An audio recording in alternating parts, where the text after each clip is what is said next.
Assalamualaikum warahmatullahi wabarakatuh. Bismillahirrahmanirrahim. Alhamdulillahi rabbil alamin.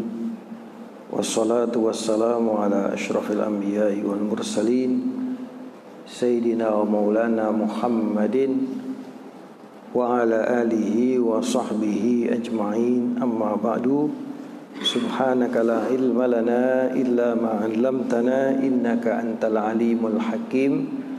La haula wa la quwwata illa billahil aliyyil azim. Rabbi shrah li sadri wa yassir li amri wahlul 'uqdatam min lisani yafqahu qawli. Rabbi zidni ilma warzuqni fahma. Amin. Para jemaah yang dimuliakan Allah Subhanahu wa taala, pengurus DKM Masjid Al-Amanah, akhina Ustaz Fuad dan para asatidz, para imam, para hadirin dan hadirat sekalian yang semoga selalu dalam limpahan rahmat dan barakah dari Allah Subhanahu wa taala.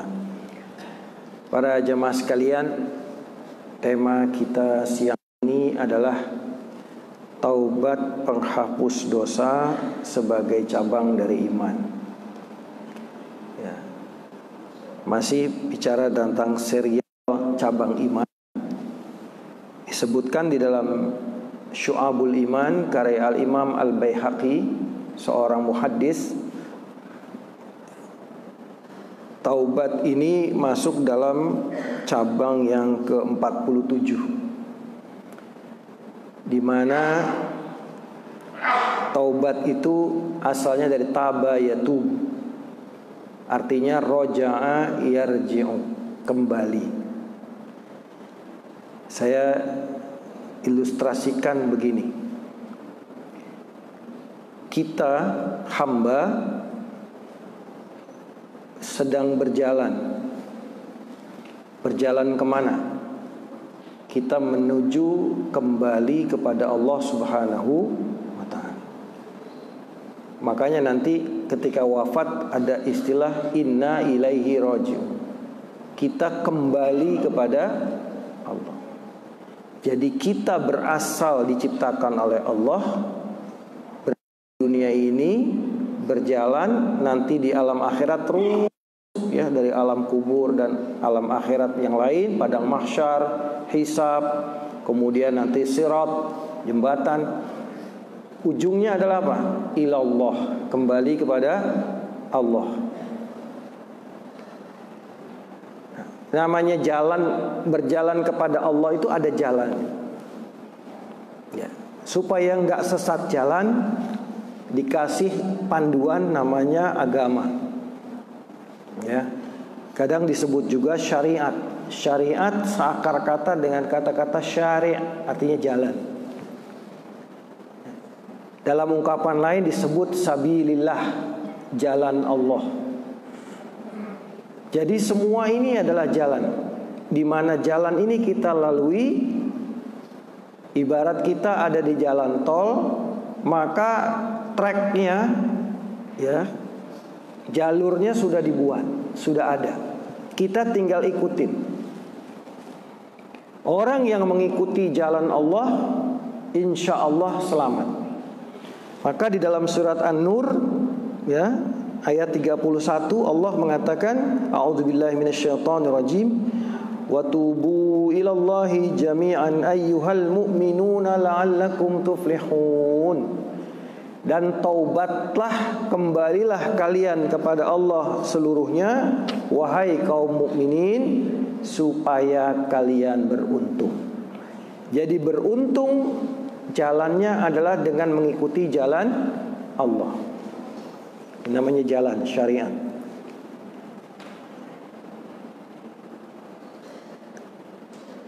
Kita mengikuti jalan itu namanya taat. Taat. Kayak kayak kita di jalan tol, ya, ada jalur pinggir, jalur tengah, jalur kanan. Ya, diatur jalur kanan mendahului, jalur tengah untuk kecepatan sedang, jalur kiri untuk kecepatan lambat. Kita ikutin semua panduannya, itu namanya taat. Ya, dalam agama diatur ya apa itu yang namanya akidah, kepercayaan. Percaya kepada Allah, percaya kepada Rasulnya, kepada Al-Quran, malaikat dan sebagainya, kita ikutin, itu namanya taat.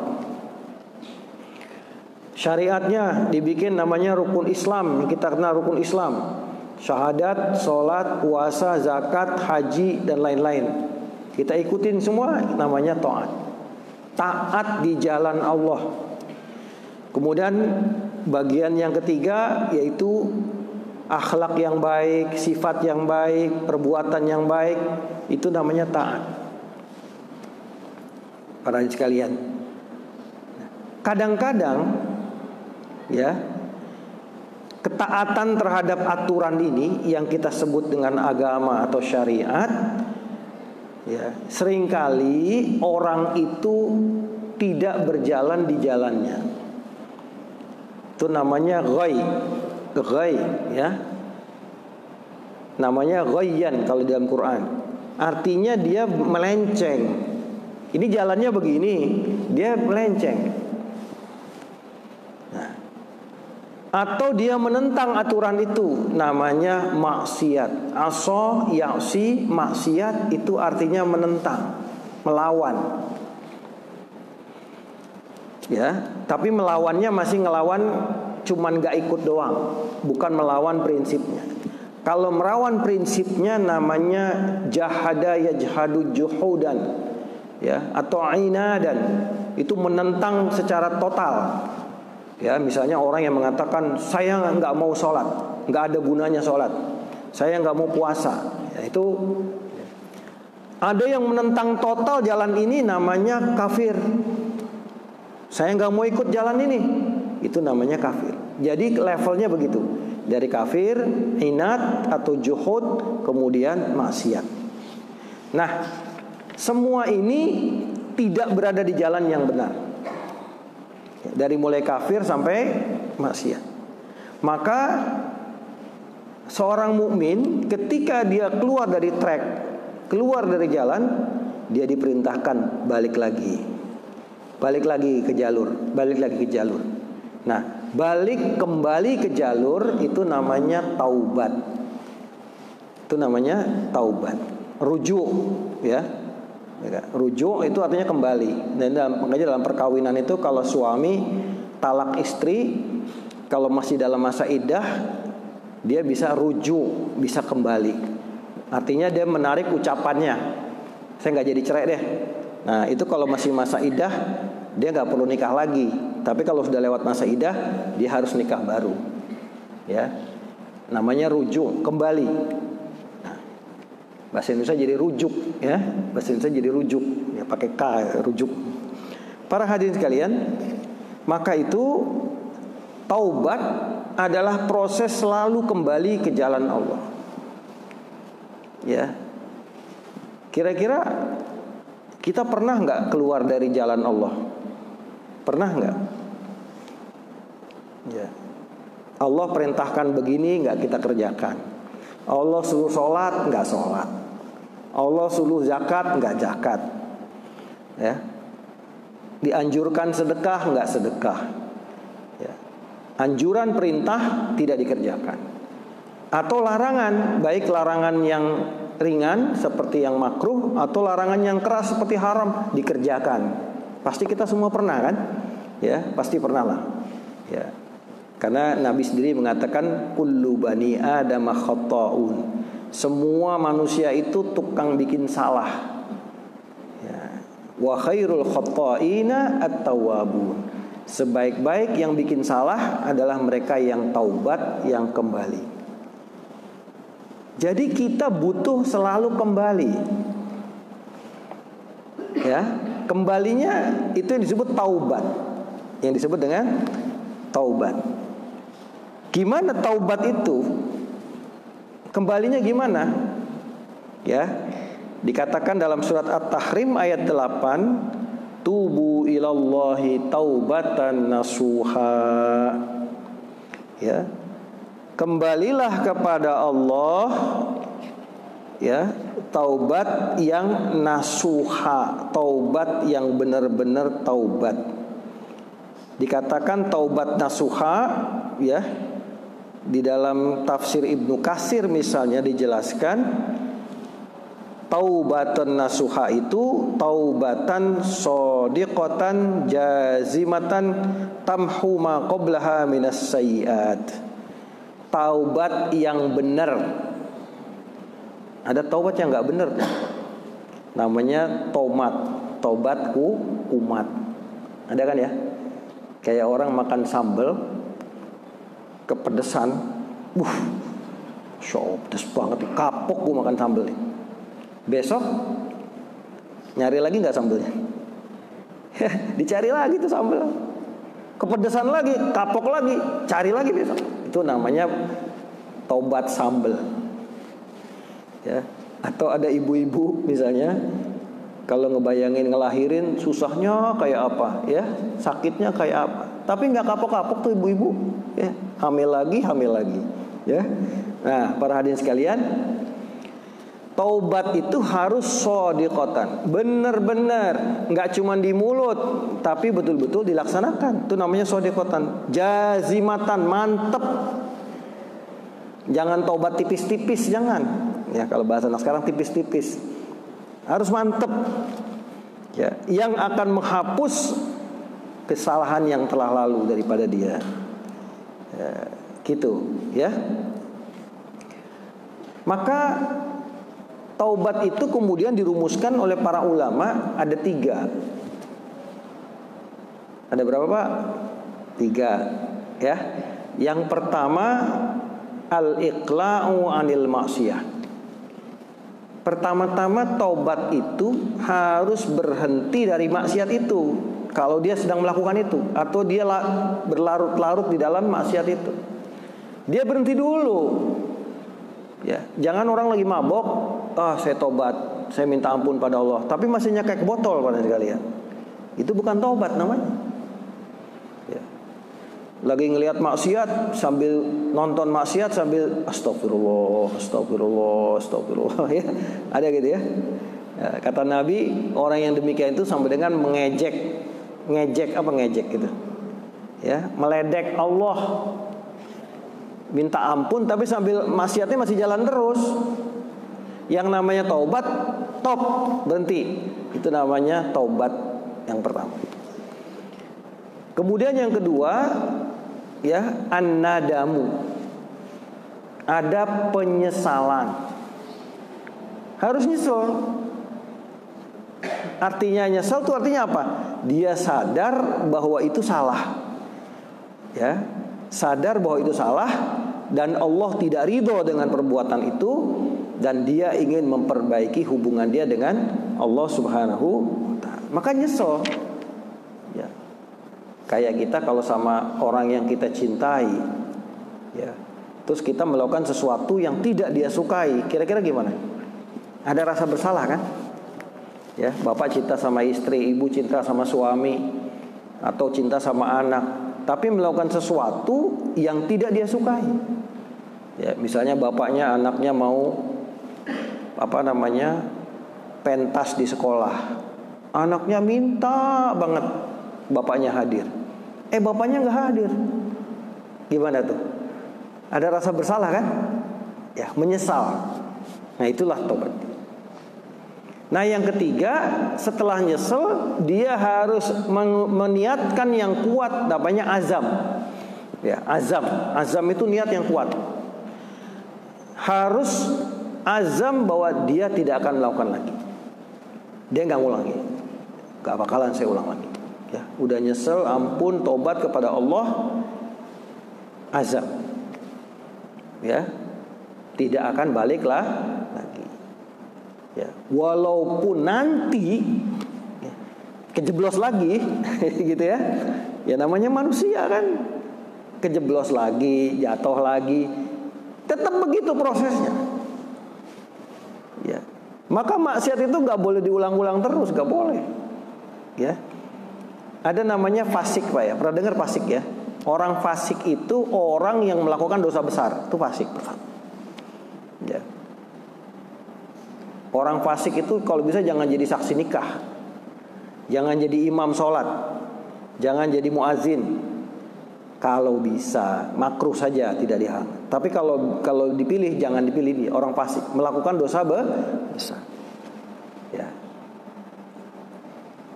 Tapi fasik itu juga bukan hanya melakukan dosa besar, ya.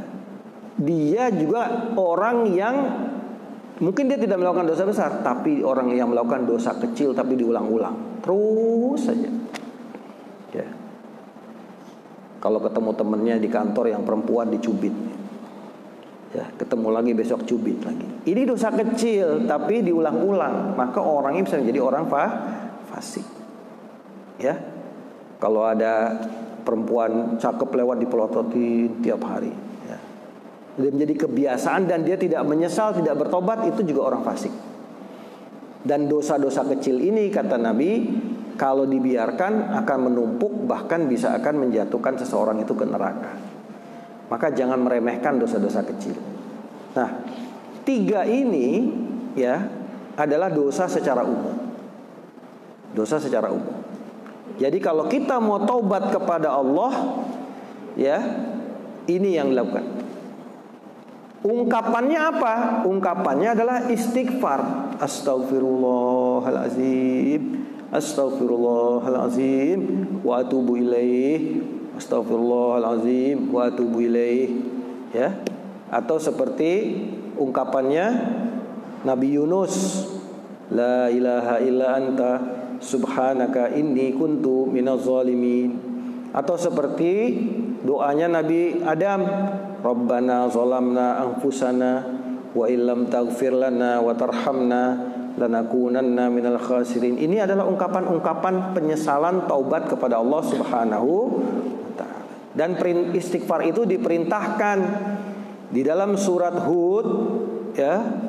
Nabi Nuh mengatakan, wa astaghfiru rabbakum innahu kana ghaffara. Beristighfarlah, mohon ampunlah kalian kepada Allah, sungguhnya Allah itu Maha Pengampun. Ya. Nanti di bagian lanjutannya akan kita jelaskan. Para hadirin sekalian, tapi ya, istighfar taubat ini harus selalu dilakukan. Kapan? Kalau bisa sesering-seringnya. Karena ada dosa yang kita sadar, ada dosa yang kita gak sadar. Ada dosa yang kita tahu, ada dosa yang kita gak tahu. Ada dosa yang begitu halusnya sehingga kita lakukan, maka istighfar itu harus dilakukan terus-menerus. Makanya kalau habis sholat kita diajari alladzi la ilaha illa huwal hayyul qayyum wa atubu ilaih. Ya. Nanti kata Nabi, baca subhanallah 33 kali, alhamdulillah 33 kali, Allahu akbar 33 kali, kemudian tambah yang itu kan 99, yang ke-100-nya la ilaha illallah wahdahu la syarikalah lahul mulku wa lahul hamdu yuhyi wa yumitu wa huwa ala kulli syai'in qadir. 100 kata Nabi, kalau orang baca ini habis salat, insyaallah dosa-dosanya diampuni oleh Allah Subhanahu wa taala. Nah, itu. Jadi harus selalu istighfar, ya. Bahkan di hadisnya Rasulullah mengatakan begini. Ya, di dalam hadis Rasulullah mengatakan gini, innahu la yughanu ala qalbi. Ya, la yughanu ala qalbi wa inni astaghfirullah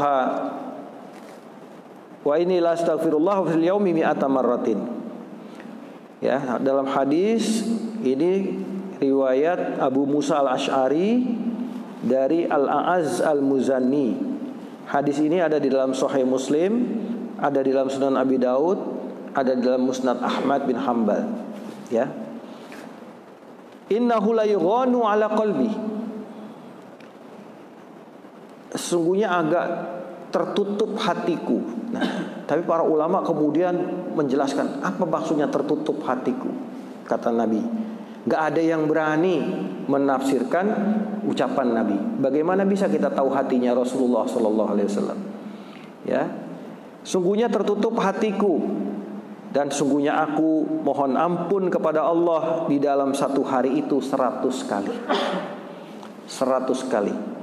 Ya, dalam riwayat yang lain Astaghfirullahaladzim wa atubu ilaih fil yaumi aktsara min 70 marrah. Lebih banyak daripada 70 kali. Di dalam hadis ini 100 kali. Ya. Apakah Rasulullah bikin dosa? Rasulullah maksum, tidak bikin dosa. Rasulullah terjaga dari dosa. Ya, bahkan Rasulullah dosanya sudah diampuni. Ya, liyaghfira lakallahu ma taqaddama min dzambika wa ma ta'akhkhar. Yang belum terjadi aja udah diampuni oleh Allah, apalagi yang sudah terjadi. Tapi Rasulullah istighfar. Maka para ulama kemudian menafsirkan istighfarnya Rasulullah bukan karena dosa. Ya, karena ketika tadi katakan hatiku tertutup, ya, Rasulullah itu kadang-kadang mikirin umatnya. Rasulullah kadang-kadang gundah dengan keadaan umatnya. Ada kabar-kabar masa depan tentang umatnya, hatinya menjadi gundah, dan itu dianggap sebagai kekurangan oleh Rasulullah SAW. Maka beliau mohon ampun kepada Allah Subhanahu Wa Taala. Boleh jadi pada saat dia memikirkan umatnya, pada saat gundah itu beliau luput daripada zikir kepada Allah Subhanahu Wa Taala, sehingga istighfarnya Rasulullah bukan karena bikin dosa, tapi karena tertunda zikirnya, ingat Allah Subhanahu Wa Taala. Ini dalam satu versi. Versi yang lain banyak sekali. Dalam kajian tasawuf malah kebalikannya. Justru istighfarnya Rasulullah adalah istirahatnya beliau dari musyahadah kepada Allah Subhanahu Wa Taala. Ya, nanti kalau mau dijelasin detail agak panjang lebar, waktu kita akan habis. Para hadirin sekalian, ya, jadi kita harus selalu taubat, ya, harus tahu taubat kepada Allah. Jangan merasa, nah ini bedanya, kata Nabi, bedanya orang mukmin sama orang munafik itu. Orang mukmin itu amalnya banyak, tapi selalu ingat dosa dan selalu takut kepada Allah. Jangan sampai dosanya nanti akan menjerumuskan dia di akhirat. Itu orang mukmin. Amalnya nggak dia ingat, yang dia ingat dosanya. Kebaikannya dia puasa, dia sholat, dia sedekah, dia nggak ingat tuh. Yang dia ingat bagaimana dosa saya kepada Allah. Itu orang mukmin. Nah, kalau orang munafik, kata Nabi, amalnya sedikit, dosanya banyak, tapi tenang saja. Itu bedanya. Ya. Maka dia nggak mau rajin istighfar. Sholat juga malas-malesan. Wa idza qamu ila sholati qamu kusala. Orang munafik itu kalau sholat malas-malesan. Kenapa?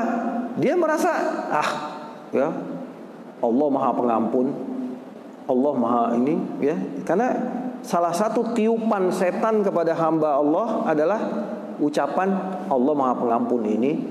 Ntar saya tobat aja. Ntar kalau udah tua saya tobat. Biar masih muda saya banyak dosa dulu. Ntar kalau udah tua saya tobat, saya pensiun, saya banyak ibadah. Ini tiupan-tiupan setan.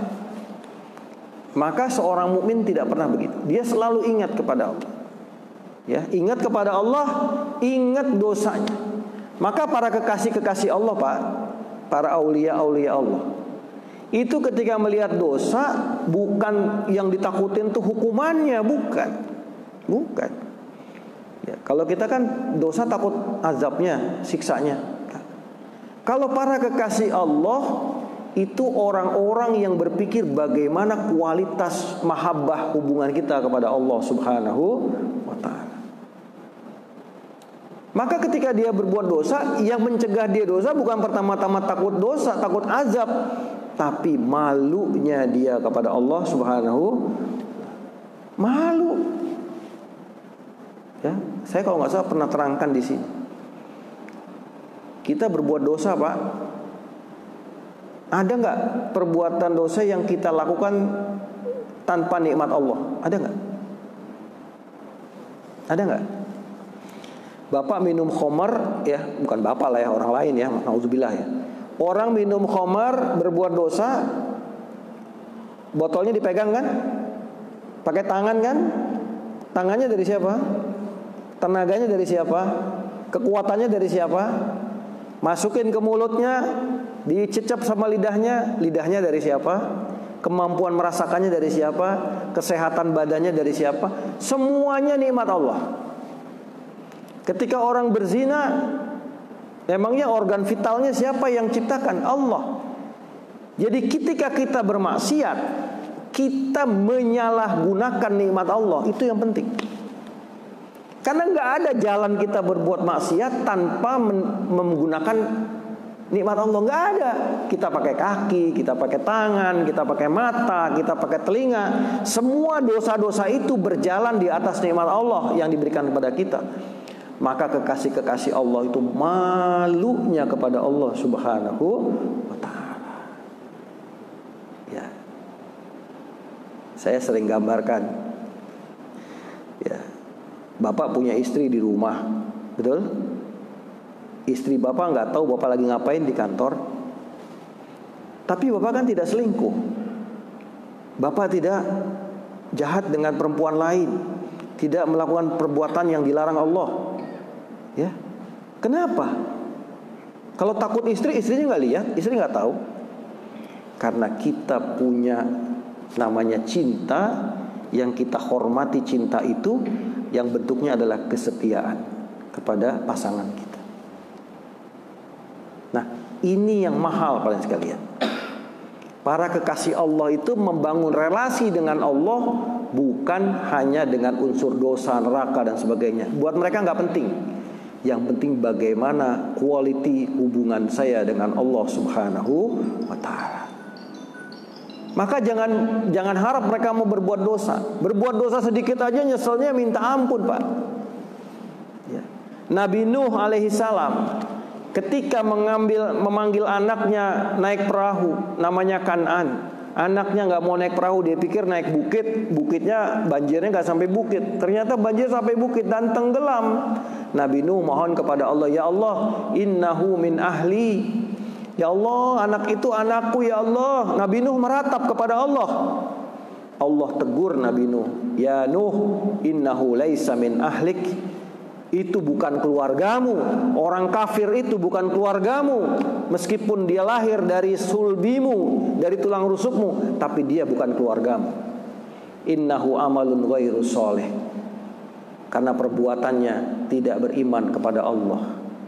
Maka Nabi Nuh dihardik oleh Allah, jangan sekali-kali lagi bertanya sesuatu yang kamu nggak tahu. Di situ Nabi Nuh istighfar, mohon ampun kepada Allah. Konon menurut para ulama 40 tahun lamanya Nabi Nuh nggak pernah memandang ke langit karena malu kepada Allah Subhanahu wa ta'ala, pernah ditegur seperti itu.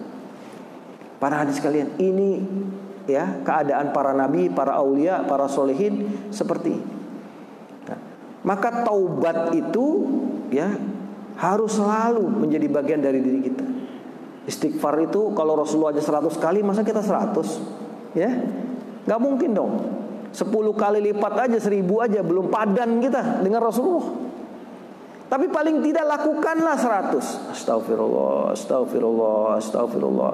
Nggak perlu pakai azim juga nggak apa-apa, ya. Astagfirullah, astagfirullah, astagfirullah, astagfirullah, astagfirullah. 100 kali itu cuma nggak sampai 5 menit. Kita punya berapa jam sehari, ya? Bapak sambil nyetir mobil, astagfirullah, astagfirullah, astagfirullah, ya. Sambil jalan nungguin bis, astagfirullah, astagfirullah. Minta ampun pada Allah.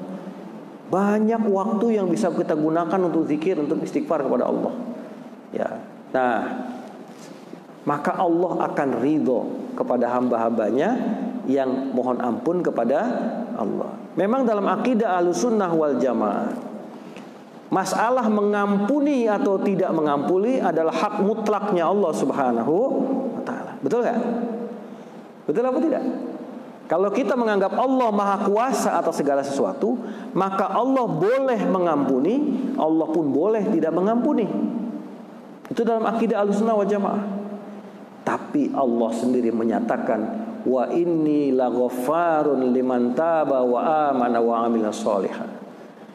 Sungguh aku maha mengampuni kepada orang yang tobat, orang yang beriman dan beramal soleh. Jadi Allah yang mewajibkan dirinya sendiri untuk mengampuni. Ya. Maka kalau orang mohon taubat kepada Allah, bersungguh-sungguh dalam taubatnya dengan 3 tadi, maka insya Allah harapan kalau Allah terima taubatnya, dosanya sudah dihapus oleh Allah dalam catatannya. Ya, at-taibu min dzambihi kaman la dzambalah, kata Nabi, orang yang taubatnya diterima oleh Allah seperti orang yang nggak pernah berbuat dosa. Catatannya di buku catatannya itu hilang, sing gitu hilang. Ya, itu manfaatnya. Kenapa kita harus taubat sebelum wafat? Ya, karena kalau belum udah wafat, meninggal belum taubat, repot. Kemungkinannya dua, Allah ampuni atau Allah siksa dulu di neraka. Tapi kalau masih iman, insya Allah pasti masuk surga. Kalau masih ada iman, pasti masuk surga. Man kana fi qalbihi la ilaha illallah dakhalal jannah. Kalau di hatinya masih ada la ilaha illallah, pasti masuk surga. Ya, meskipun berbuat dosa nanti diazab di neraka, itu sementara saja sifatnya. Para hadis kalian, syarat untuk diterimanya taubat, ya, pertama harus beriman kepada Allah. Maka tidak akan diterima taubat orang yang syirik, memusyrikkan, menyekutukan Allah, apalagi orang kafir, taubatnya tidak diterima sampai dia beriman dengan iman yang sebenar. Itu pertama. Yang kedua, kalau dia dosanya terkait dengan manusia juga, menipu, mencuri, memukul, mencaci maki, memfitnah, itu kan dosa kita dengan Allah dan dosa kita dengan manusia yang menjadi korban kita. Maka syarat taubat yang keempat adalah minta ridho, minta maaf, atau minta dihalalkan perbuatan kita yang telah lalu itu. 4 ini. Nah, kalau sudah diterima taubatnya, rajin istighfarnya, maka tadi di dalam surat Hud, ya, Nabi Nuh ketika menyuruh umatnya untuk bertaubat, yursilis sama alaikum midrara. Orang yang banyak taubat akan turun hujan yang deras. Ya, wa yumditkum bi amwalin wa banin. Orang yang banyak taubat akan Allah beri limpah harta, anak keturunan. Rezekinya lancar, ya, orang yang banyak istighfar itu, kemudian banyak keturunannya. Ya, wa yaj'al lakum jannatin, Allah akan berikan surga. Wa yaj'al lakum anhara, akan diberikan sungai-sungai di surga nanti. Maka Imam Hasan Al-Basri ditemuin oleh seseorang, ya Imam, saya mengalami kekeringan di kampung saya. Ya, Imam Hasan Al-Basri bilang, banyakin istighfar, baca istighfar yang banyak. Satu lagi, ya Imam, saya kesulitan ekonomi, utang banyak, pinjol di ujung berubur, debt collector nguber-nguber, gimana nih, hidup saya kepepet. Imam Hasan Al-Basri, banyakin istighfar. Satu lagi datang, ya Imam, saya belum punya keturunan, susah dapat keturunan, padahal periksa dokter normal-normal aja, ya, kira-kira gitu ya. Banyakin istighfar. Maka murid beliau nanya, ya Imam, itu orang nanya 3 masalah kok jawabannya istighfar semua? Maka dibacakanlah surat Hud tadi, ya, oleh si Imam Hasan Al-Basri, bahwa orang yang banyak istighfar itu rezekinya dilancarin oleh Allah, diberikan suburan alamnya, kemudian diberikan kelimpahan keturunan yang baik, yang soleh, yang solehah. Maka perbanyaklah istighfar, insya Allah hidup kita akan semakin baik. Ya, orang yang rajin istighfar, insya Allah tidak kena penyakit kanker. Apa tuh kanker? Kantong kering. Ya, insya Allah, gak usah khawatir. Maka diprogram sehari saya 500 istighfar. Kan 5 waktu sholat. Habis sholat, pulang dari masjid nih Pak, ke ruangan kerja, astagfirullah, astagfirullah, astagfirullah, astagfirullah. Dapat 100. Betul? Nanti di rumah begitu. Pokoknya kita programkan istighfar yang banyak. Mudah-mudahan dosa kita diampuni oleh Allah Subhanahu wa taala, dan kita akan mendapatkan kehidupan yang indah di hari dunia maupun di akhirat. Amin ya rabbal alamin. Kiranya demikian yang dapat saya sampaikan. Mudah-mudahan bisa menggugah kita untuk banyak melakukan istighfar kepada Allah Subhanahu wa taala, menyadari segala dosa kita, mohon ampun, dan bertaubat kepadanya dengan taubat yang sebenar-benarnya. Mudah-mudahan Allah terima segala amal ibadah kita, dan Allah ridha dengan majelis kita. Pas duduknya kita di sini menjadi pahala yang besar di sisi Allah Subhanahu wa taala. Hadanallahu wa iyyakum ajmain. Kita tutup sama-sama dengan mengucapkan subhanakallahumma wa bihamdika asyhadu an la ilaha illa anta astaghfiruka wa atubu ilaik. Wal afu minkum. Assalamualaikum warahmatullahi wabarakatuh.